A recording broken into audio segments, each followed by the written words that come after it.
In 1997, a set of declassified documents surfaced, pages pulled from the shadows, after more than 3 decades of silence. Inside them was a plan so extreme, most people thought it had to be fake.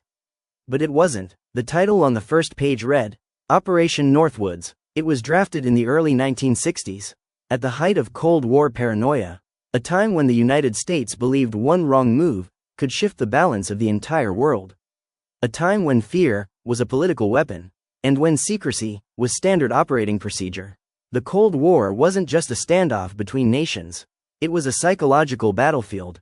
Propaganda, espionage, covert operations, every move was calculated, every action measured against the possibility of global conflict. And buried in these pages was a proposal that crossed every line.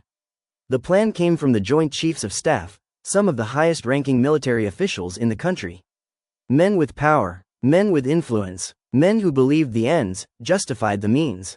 Their goal was simple: create public support for war against Cuba. But the method was anything but simple. The documents outlined a series of staged incidents, events that would look like unprovoked attacks on American targets, but would actually be planned and carried out by the United States itself. One proposal suggested staging the shooting down of a civilian airliner and blaming it on Cuba. Not a military jet, not a drone, a passenger plane filled with innocent people.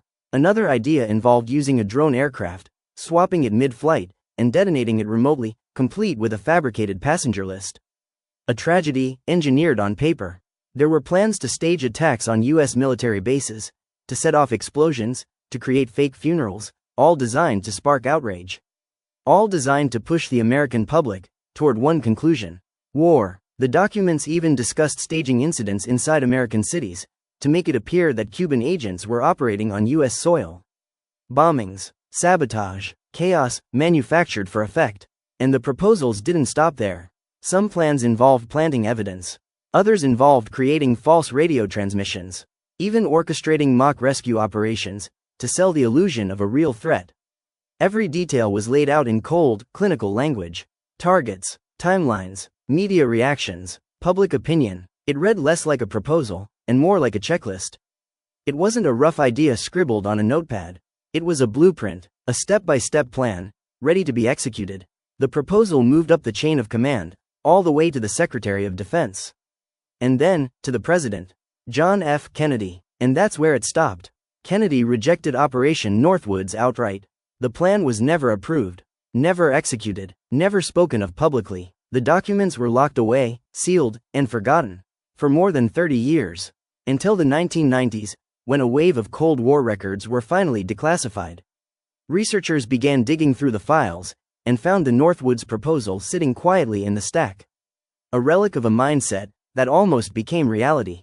As they read through it, page by page, they realized just how close this plan came to being carried out. How close the country came to manufacturing its own justification for war. And the deeper they looked, the more questions they found. Why was this proposal even drafted? How many officials knew about it?